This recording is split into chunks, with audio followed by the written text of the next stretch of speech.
실록 대하소설 조선왕조 500년 제3권 한양천도 5번째 이야기 광사무학입니다. 사람책 5슬에 새 왕조가 창업이 되거나 새 정권이 수립되자면 대체로 3가지 일이 동시에 진행되기 마련이다. 첫째, 반대당의 제거와 탄압이다. 고려 왕조가 망하고 새 왕조가 창업되는 과정에서 최영이 죽고 정명주가 죽었다. 또 이색, 우현보 등은 귀향에 처해진 채 풀려나지 못하고 있다. 이후 왕씨 종친들은 수장되었고 두문동에는 불을 질렀다. 이와 같은 일련의 조처는 반대당의 제거와 탄압을 의미한다. 둘째, 부정한 방법으로 모아들인 재산을 환수하는 일이다. 물론 반대당이 극심하게 당하기 마련이다. 이성계는 새 왕조를 창업하기 전 전제를 개혁하여 훈구 명문들의 사전을 환수했다. 셋째, 새 왕조나 새 정권의 앞날이 태평성대가 될 것임을 알리는 선심조처를 속속 발표하게 된다. 그것은 첫째 조처와 두 번째 조처로 인한 민심의 와해를 두려워하는 회유책의 하나로 풀이된다. 역사는 이런 일이 되풀이되는가 보다. 새 왕조는 도평의 사사 백응념과 조준의 상언을 받아들여 새로운 정책을 발표했다. 세 번째의 회유책인 셈이다. 1. 학교는 풍화의 근본이며 농상은 의식의 근원이니 인재를 양성하고 농상을 장려하여 백성을 잘 살게 한다. 2. 수령은 전야가 황폐하고 개간되는 일과 호구가 증가되고 감소되는 것을 찾아서 살핀다. 3. 신구의 수령이 교대할 때에 일이 와해되니 이른바 사무인계를 철저히 한다. 4. 봉명사인, 왕명을 받고 외방으로 가는 관원의 녹봉은 철저하게 법에 따른다. 5. 각 지방의 경의에 밝고 도덕을 겸비한 사람과 시무에 밝고 경국 세제에 합당한 사람, 또한 문장에 있고 필차를 전공한 사람, 형률과 산수에 정통하고 행정에 통달한 사람, 백성을 다스릴 만한 사람, 모계는 도략에 깊고 용맹은 삼군에 어떤가는 장수가 될 만한 사람, 천문, 지리, 의학 등 한 가지만이라도 능하면 발탁 등용하고 서인이라 할지라도 부모에게 효도하고 형제에게 우애하며 농사에 힘쓰는 사람에게는 세금의 반을 감면하여 풍속을 권장한다. 6.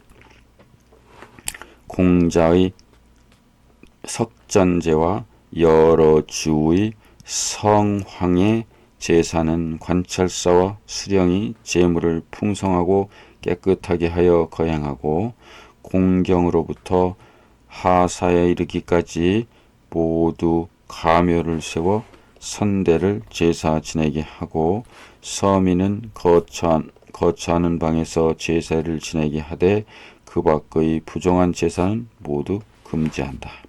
7. 무릇 중이 되고자 하는 사람은 양방의 자제이면 닷새 배, 오승모 100피를, 서인이면 150피를, 천인이면 200피를 바치게 하여 소재한 관사에서 그 숫자를 계산한 다음 도청, 중이 된 사람에게 주는 허가증을 주어 도첩을 주어 출가하게 한다. 등 22가지 항목이었다. 여기서 알 수 있는 것은 불교를 엄히 다스리는 것에 반하여 유학의 법통을 세우려는 새 왕조의 의지다. 그러나 이와 같은 정책이 발표되었다 하여 쉽사리 지켜지지 않는다. 그렇다고 하더라도 발표는 계속 있기 마련이다. 개국공신을 정한다는 소문이 옵니다. 민씨 부인이 방원에게 알렸으나 방원은 술잔을 비울 따름이 아무 반응이 없었다. 그가 빠져있는 시리와 좌절의 늪은 깊기만 했다. 공신을 책록한다면 의당 나으리가 1등이어야 옳지를 않습니까? 틀렸어요.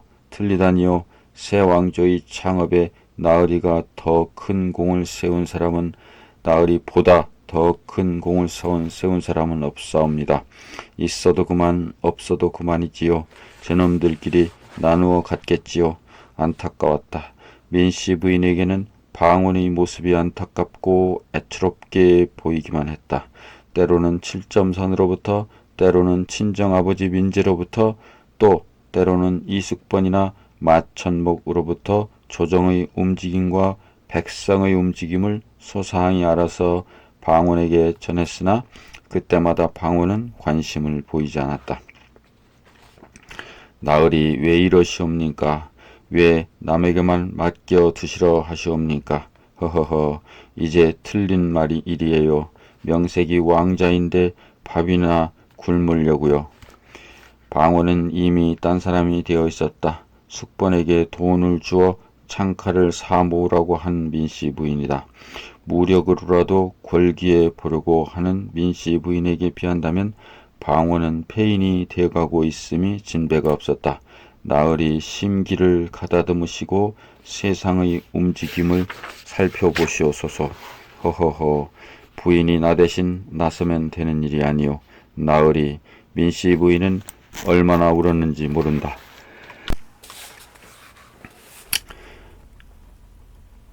방원의 앞에서는 여장부다운 기계를 보이면서 그녀가 해야 할 바를 다하고 있었으나 방문을 나서면 눈물이 쏟아져 흘렀다.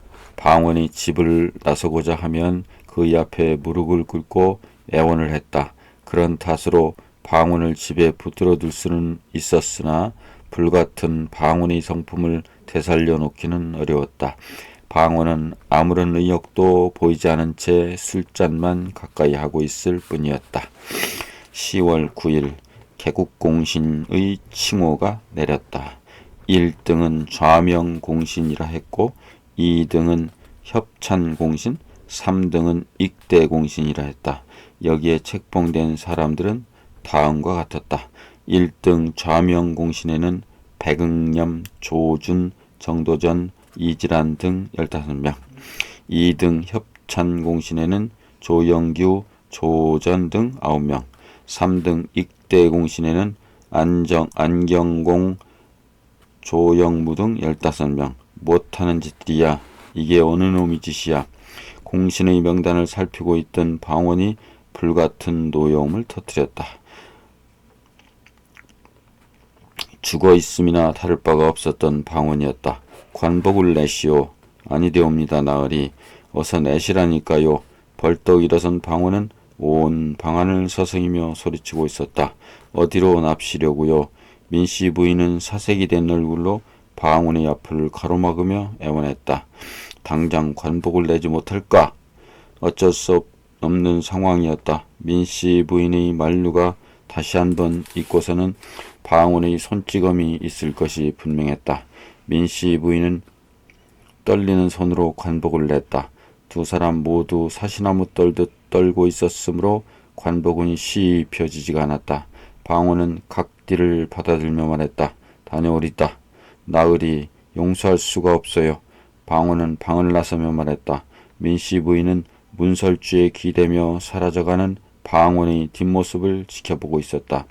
생각해보면 죽어있던 방원이 살아나고 있음이었다. 그것을 간절히 소망하고 있었던 민씨 부인이었기에 마땅히 기뻐해야 옳았다. 그러나 지금의 민씨 부인은 근심과 걱정으로 휩싸여 있었다. 방원의 동태를 무슨 일을 저지를 것만 같은 극도의 노여움이 있었기 때문이었다. 바우가 있는가? 바우가 다가왔다. 어서 아이들을 찾게. 화급을 다투는 일일세. 바우는 허리를 굽히고 사라져갔다. 한숨이 새어나왔다. 민씨 부인은 방으로 들어가 개국공신의 명단을 보았다. 아무리 찾아도 방원의 이름은 거기에 없었다. 방원은 관복자락을 날리며 문화성으로 들어서고 있었다. 낙엽이 구르고 있는 스산한 가을이었다. 방원은 시중이 거처하는 방문의 문고리를 낙하제듯 당겼다. 문짝은 떨어져 나가 굴렀다. 방원은 성큼 방 안으로 들어섰다. 백응령은 보이지 않았고 조준이 다급히 달려오는 것이 보였다. 그는 붓을 들고 있었다. 문서를 살피고 있었던 모양이었다. 어인 거동이시오니까 정한군 나으리. 정중한 문안이었다. 방원은 말없이 성큼성큼 조전의 탁작계로 자리를 옮겼다. 조준은 방원의 방문이 뜻하는 바가 바를 알면서도 입을 열지 않은 채 빈자리에 앉았다. 방원은 뚫어지게 조준을 쏘아보고 있었다. 방원의 거친 숨소리가 조준의 귓전을 울렸다. 개도 공신이 되오이까. 조준의 동생 유는 세왕조의 창업이 부당하다 하여 이름을 견이라 고쳤고 호를 종견으로 고쳤다. 이 종견이 개국 2등 공신에 책록되어 있었기 때문이었다. 조준으로서는 할 말이 없었다. 대체 어느 나라의 개국 공신에 개가 끼어 있습니까? 새 왕조의 개도 아닌 고려 왕조의 개가 공신이 되다니 그 개에게 공신이 있음을 주청한 자가 어느 놈이요? 어느 놈이 공신 책록에 먹칠을 하려고 들어 우시중이면 부수상이다.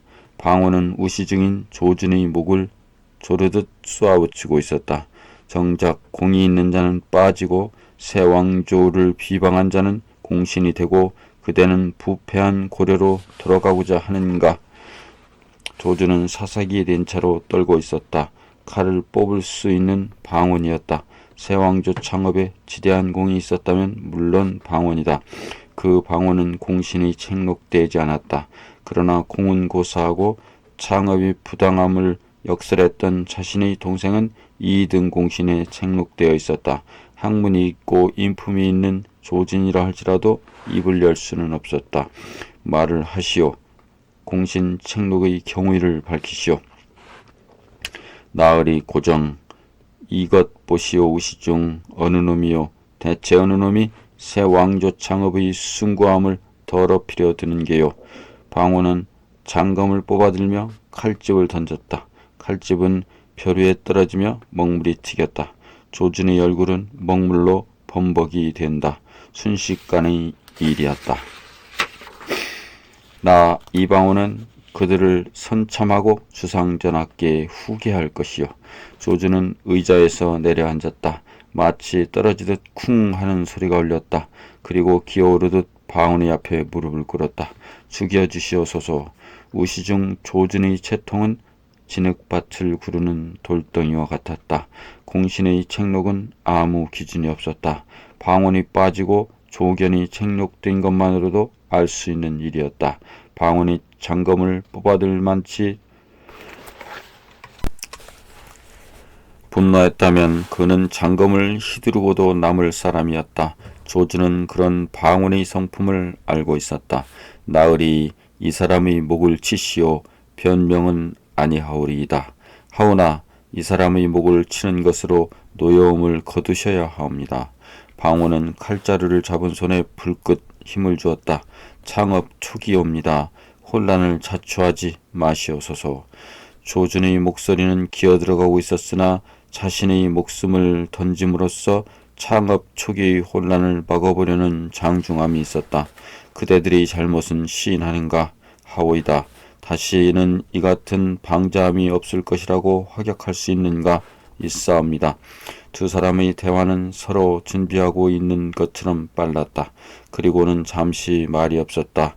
이만하면 되었겠지 하는 심정으로 방원은 장검을 던졌다. 그리고 시중의 방을 나갔다. 조준은 방원의 발소리가 멀어진 다음 몸을 일으켰다. 전신은 땀으로 젖어 있었고 얼굴에는 먹물이 번져가고 있었다. 눈부신 햇살이었다. 방원은 걸었다. 헛달한 심정을 가눌 길이 없었다. 바람이 불었다. 낙엽이 소리내며 구르는 한낮이었다. 잎이 진 나무는 앙상했다. 방울은 투명한 유리 속을 걷는 것처럼 몸을 가누기 어려웠다. 그의 시계로 돌아오는 풍경은 삭막했다. 또 흔들리고 있었다. 삭막한 가슴에 투영되는 풍경이며 비척거림으로 흔들리는 정경이기도 했다. 그런 정경이 일순 움직임을 멎는 듯했다. 나으리 7점선이 소리를 듣고서야 방우는 수창궁의 내전 뜰하게 와 있음을 알았다. 무슨 생각으로 이까지 왔는지 또 어떤 모습으로 이까지 걸었는지 전혀 기억이 없었다. 개국공신의 책록이 잘못되어 있음을 태조 이성계에게 항변하리라고 생각한 모양이었으나 소상한 과정을 기억해낼 수가 없었다. 오랫동안 서 계셨사옵니다. 그랬던 기록은 방운의 말소리에는 힘이 없었다. 안색이 아니 좋사옵니다. 주상전하는 어디 계시느냐? 동문서답이었다. 그만치 마음 들 곳이 없음이었다. 편전에 계시옵니다. 혼자더냐? 왕사께서 듭시어 계시옵니다. 또 중전께서도 함께 계시옵니다. 방호는 말없이 걸음을 옮기기 시작했다. 편전 쪽이 아니라 골문 쪽으로 향하고 있었다. 7점선은 고개를 숙인 채 방원의 뒤를 따랐다. 측은해 보이는 모습이었다. 편전에는 발이 드리워져 있었다. 발 안으로는 현비 강씨 모습이 어렴풋이 보였다. 태조 이성계는 무학대사와 마주 앉아 있었다. 태조와 무학대사의 인연은 이미 오래전에 맺어져 있었다. 아버지 이자춘이 세상을 떠났을 때의 일이니까 벌써 오래전의 일이었다. 이성계는 아버지를 묻을 길지를 찾고 있었으나 마땅한 곳이 없었다. 그런 어느 날 노승 한 사람과 제자 중인 듯한 젊은 중이 쉬고 있다가 노승이 동산을 가리키며 물었다. 저곳이 왕이 될 땅이 있는데 너도 아느냐? 산이 세 갈래로 내려온 데서 가운데 줄기의 짧은 산길석이 정혈인 것 같습니다. 라고 젊은 중이 대답했다. 내가 자세히 알지 못하는 것 같다. 사람에게 비유하면 두 손을 쓰는데 오른손이 기묘함과 같이 오른편 산길석이 진혈이니라. 때마침 근처를 지나가던 이성계의 집 하인이 이 같은 얘기를 듣고 이성계에게 달려가 고했다. 이성계는 말을 달려 두 사람의 중을 따라갔다. 함계령 밑에서 두 중을 만나 간절히 청했다. 두 중은 이성계의 효성에 감복되어 다시 동산으로 돌아와 길지를 찾아주었다. 스승으로 보이는 노승이 저 유명한 나옹 대사였고 젊은 중이 무학이었다는 얘기가 있다. 이성계와 무학의 인연은 이때로부터 맺어졌으며 이성계가 왕이 될 것이라는 얘기는 무학의 입에서 처음 나왔다. 무학 대사가 안변에 있는 설봉산의 토굴에 있을 때 이성계는 그를 찾아가 해몽을 받은 일이 있었다. 꿈에 파옥에서 석갈의 3개를 지고 나왔으니 이 무슨 상서이오이까? 석갈의 3개를 졌다는 것은 왕자일게요. 이성계는 가슴에 섬찟해지는 것을 달래며 다시 물었다. 꿈에 꽃이 떨어지고 거울이 떨어졌으니 이것은 또 무슨 상서이오이까? 꽃이 떨어지면 마침내 연매가 있을 것이요. 거울이 떨어졌는데 어찌 소리가 없겠습니까? 이런 연유만은 아니겠으나 이성계는 임금의 자리에 오르게 되었다. 후일 이성계는 그 자리에 절을 창건했으니 그 절이 곧 석왕사다. 무학이 태조 이성계의 왕사가 된 것은 이런 인연 때문이었다. 무학은 그의 호요, 이름은 자초였다. 고려 충수광 14년 1327년에 태어났으니 태조 이성계보다 8살이 위였다. 그는 18세에 출가했고 26세 때에는 원나라에 건너가 서천 지공선사를 만나기도 했다. 29세 때 고려로 돌아왔고 공양왕이 그를 왕사로 삼고자 하였으나 정중히 사양하고 나가지 않았다. 태조 이성계는 무학이 자신이 왕사가 되어준 것도 무척 고마웠으나 그것보다는 그의 법어가 신금을 울릴 만치 마음에 있었기 때문이기도 했다. 이유는 이니오 석은 자일 테니 그 쓰임은 같은 것입니다. 원하건대 보민하기를 적자와 같이 하면 가의 백성들의 여보이가 될 것이옵니다. 유교가 성하고 불교가 쇠하려는 시기였으나 무학은 그와 같은 일은 입에 담지 않았다. 지인과 대자로서 이 나라를 지키면 자연히 성수가 무강하고 금지가 오래되도록 무성하여 사직이 강령할 것입니다. 참으로 옳은 말씀이요. 태조 이성계는 무학의 법어를 듣고 있으면 마음이 온화해짐을 느꼈다. 이제 새 왕조의 창업 초를 당하여 형법의 비일함에 빠져 있으나 원컨대 전하께서는 일시 통인으로 모두 다 너그러이 하시어 모든 신민이 함께 인수의 성에 이르게 한다면 이것이 우리나라의 무강한 복이 될 것입니다. 고맙소 왕사, 내게 큰 가르침을 주셨소이다. 자주 들리시어 덕이 모자라는 나의 눈을 뜨게 해주시오. 나무 관세음보살, 태주 이성계와 무학의 사이는 날로 가까워졌고 두 사람은 마침내 파격적인 농담을 나눌 만치 돈독한 우정을 나누게 된다. 이 일을 지켜본 이문정은 두 사람을 찬양하여 성주 용비천하고 왕사 불세출이라고 극찬하기도 했다. 밤이라 해도 기승을 부리던 풀벌레 소리는 들려오지 않았다. 초겨울 날씨로 들어서고 있음이었다. 꺽쇠는 늦은 저녁상을 받들고 있었다. 귀산사의 농토를 관리한다는 게 그리 쉬운 일이 아니어서 저녁은 언제나 늦었다. 있는가 분명히 연지의 소리였다. 꺽쇠는 저기 당황하면서도 기쁜 마음으로 방을 나갔다. 연지는 혼자 문 밖에 서 있었다. 아가씨, 밤중에 어인 거둥이신지요? 어서 들릴세. 연지는 꺽쇠보다 먼저 방으로 들었다. 꺽쇠는 연지의 집신을 소중하게 집어들고 뒤를 따랐다. 방에 들어온 꺽쇠는 연지의 집신을 나란히 놓은 다음 숟가락으로 문고리를 건 다음에야 연지를 쳐다보며 쑥스럽게 말했다. 낯선 사람을 찾아다니는 병사들이 있어서요. 연지는 웃어 보였다. 때묻지 않은 순수한 행동으로 끔찍이 자신을 생각해주는 꺽쇠의 마음이 고마워서였다. 저녁을 그리 드실 줄 알았으면 좀 더 있다 올 걸 그랬나 보네. 웬거려 술을 놓던 참이었사옵니다. 연지는 또 웃었다. 이제 막 시작하고 있었는지 밥도 국도 담은 그대로였다. 먹으라고 해도 들어줄 꺽쇠가 아니었기에 연지는 잠자코 있었다. 꺽쇠는 몸둘 바를 몰라 했다. 연지는 그런 꺽쇠를 찬찬히 살피고 있다가 입을 열었다. 이 사람 꺽쇠, 예, 나이가 그만하면 혼인을 해야 하지를 않겠는가. 30을 넘어버린 노총각이고 살림이 이 모양인데 어느 샥씨가 고생을 자청하겠습니까요. 꺽쇠는 몹시 겸연쩍어 하면서도 머리를 극적했다. 자청하는 색시가 있다면 맞아는 주겠는가? 원 아가씨도 꿈같은 얘기가 되어서요. 꺽쇠의 얼굴에는 홍조가 피어오르고 있었다. 자네의 대답을 듣고 싶어서 이까지 오질 않았는가? 꺽쇠는 혹시나 하는 심정으로 연지를 쳐다보더니 시선이 마주치자 금시 외면했다. 날 자네의 지엄이로 맞아주었으면 하고.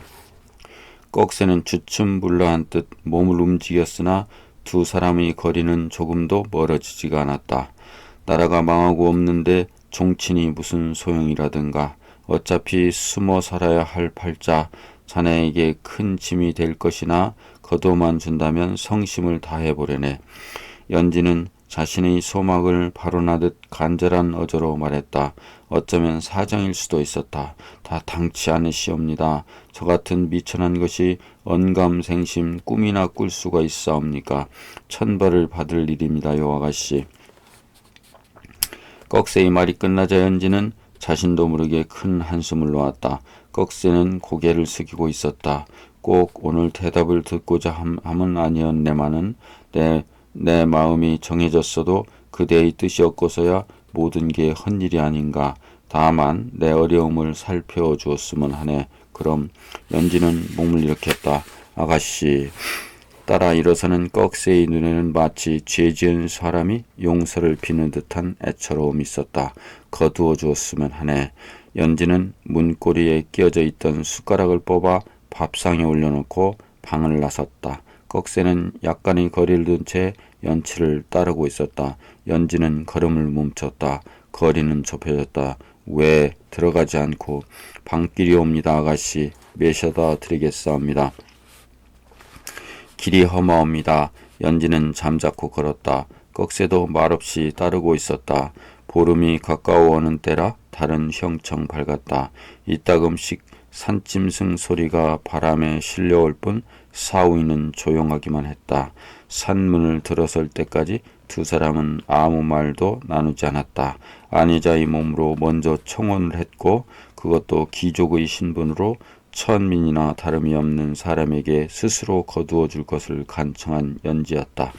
나라가 망했으니 귀족이야 없다면 그만일 테지만 쫓기는 몸으로 꺽쇠에게 짐을 지우려고 든 자신이 야비하다는 생각이 들었음인지 연지는 착잡한 심정을 가눌 길이 없었다. 그러나 꺽쇠는 정반대의 심정이었다. 연지를 위해서라면 한평생을 머슴으로 살아도 한이 없겠다는 생각은 벌써 오래전부터 싹터 있었다. 집신을 삼아준 것도 그런 뜻이었다. 다른 모든 사람의 눈에는 꺽쇠의 사랑으로 보인다 할지라도 꺽쇠는 꿈에도 그런 생각을 가져본 일이 없었다. 연지를 가까이 한다면 그것은 곧 범하는 일이며 죄악이라 믿어온 꺽쇠였다. 그런 두 사람이라 호젓한 반길을 걸으면서도 말 한마디 나누지 못했다. 편히 쉬세요 아가씨. 연지가 꺽쇠의 소리를 들었을 때 두 사람은 법당 및 돌계단 앞에 당도하고 있었다. 고마워요. 연지의 모습이 법당 모퉁이로 사라질 때까지 꺽쇠는 멍하니 서 있었다. 땡그랑 하고 풍경 소리가 들렸다. 그렇게 밝고 아름답게 들렸던 풍경 소리였으나 오늘 밤은 무척 차갑게 들렸다. 꺽쇠는 석보의 승방으로 다가갔다. 석보가 책을 보고 있는 시각임을 꺽쇠는 알고 있었다. 큰 스님 꺽쇠이옵니다. 들어오너라. 석보는 꺽쇠를 반갑게 맞아주었다. 꺽쇠에게는 그런 석보의 모습까지가 이상하게만 느껴졌다. 알고 있었을지도 모른다는 두려움이 들었으나 그럴수록 소상히 말씀 올려야 된다고 생각하는 꺽쇠였다. 꺽쇠는 잠시 전까지 있었던 연지와의 일을 세세히 고해 올렸다. 석보는 놀랍고 당황해하는 표정을 지었으나 곧 평온한 모습으로 돌아오고 있었다. 큰 스님, 어느 모로 보나 합당치 않사옵니다. 이놈이 아기씨의 지아비가 되다니요. 그렇게 되면 이놈은 천벌을 면치 못할 것이옵니다요. 그 일은 내가 괴념할 일이 아니라니요. 혼인을 하게 되면 천벌을 면치 못하는 일이 되고 거역을 하자니 아가씨의 가슴에 상처를 주게 될까 두렵사옵니다. 착한 녀석 같으니. 석보는 혼자 소리를 중얼거렸다. 지선이란 꺽쇠와 같은 것이라는 생각이 들었다. 사람에게는 얼마간의 욕심이 있게 마련인데도 꺽쇠에게는 전혀 없었다. 지금 이 순간에도 송구한 심정으로 사죄를 하고 있는 듯한 애처로움까지 보이고 있지를 않은가.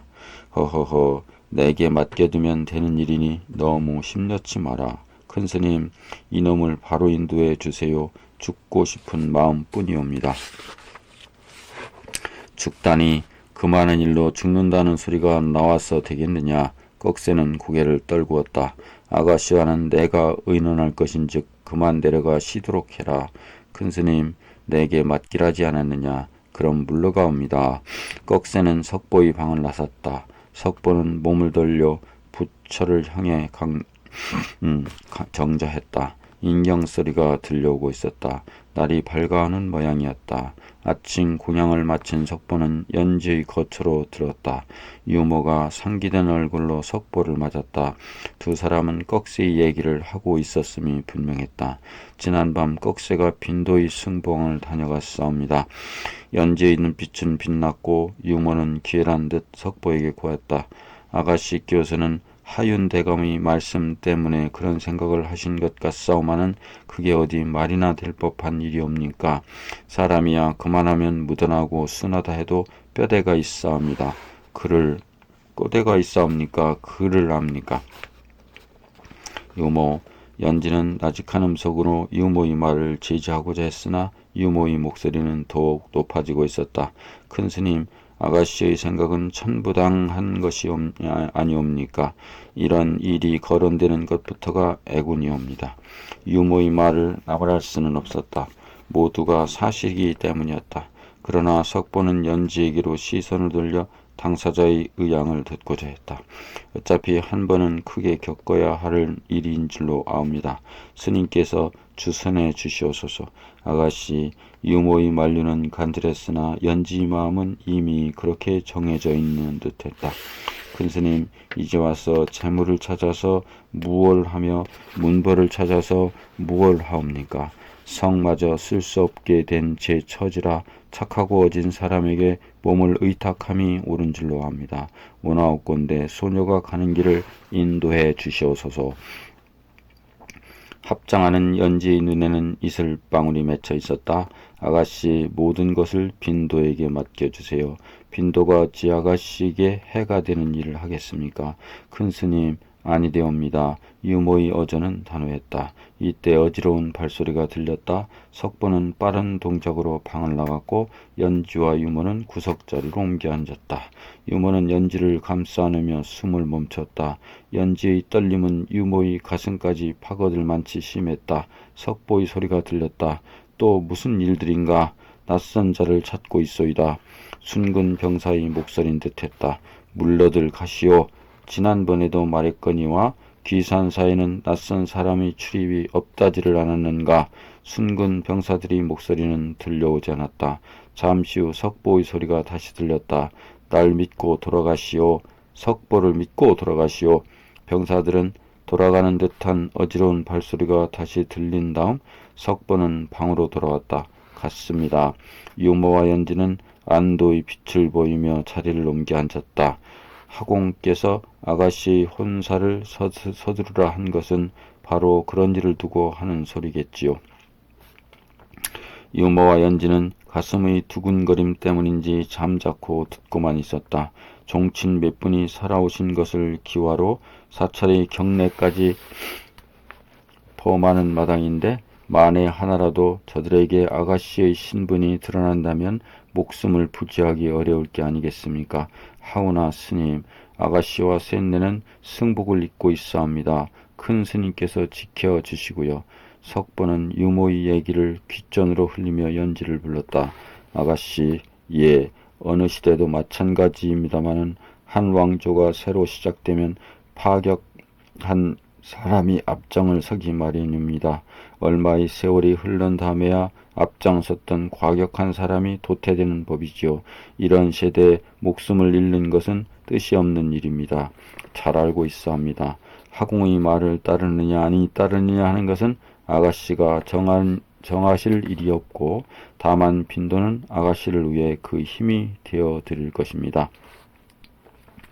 하오나 스님, 내놓고 할 수도 없는 혼사가 아니옵니까? 유모는 끝까지 반대의 입장을 취하고 있었다. 목숨을 부지하는 일이옵니다. 목숨을 잃고 나은 다음에야 그것이로 그만인 셈이지요. 유모는 눈시울을 적셨다. 자신의 힘이 미칠 수 없음을 안 모양이었다. 아버님의 유언을 따르는 일은 곧 사는 일이옵니다. 나무 관세음 보살, 연지는 합당을 했다. 하인의 목소리가 연지의 귓전을 다시 스치고 지나갔다. 흘러간 세월이 다시 돌아온다더냐. 고려는 이미 망하고 없는 나라. 왕실의 핏줄을 이어갈 양이면 시집을 보내거라. 그 아이 그렇게 하지 않으면 죽이고 만다. 그건 내 놈이 사람을 죽이는 일일 것이야. 이번 장은 여기까지입니다. 여러분, 다음 시간에 뵙겠습니다. 여러분 고맙습니다.